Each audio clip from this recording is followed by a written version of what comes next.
How to log in to Arvest Mortgage account. Hello everyone, welcome back to Wake&Tech. Today in this video, we are going to be learning how you can easily log in and access your Arvest Mortgage account online. So without wasting much of our time, let's get started. First of all, open up a web browser of your preference and type in mymortgage.arvest.com and search. This will take you to the official Arvest Mortgage accounts homepage. From the home screen, go ahead and look for the login button on the top right corner and click on that. You'll then end up in your sign-in interface where you'll need to enter your login credentials. Go ahead and enter your login ID in the first tab and then go to the next field and type in your correct password for your account.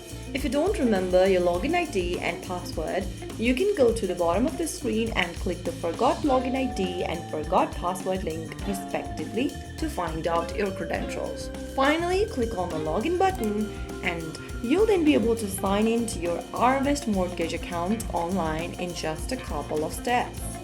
Once you're inside, you'll be able to get to your account's dashboard where you can view loan details, payments, and statements. If you found the video helpful, don't forget to like, share, and subscribe to our channel for more simple mortgage and banking tutorials. Thank you for watching, and I'll see you in the next video.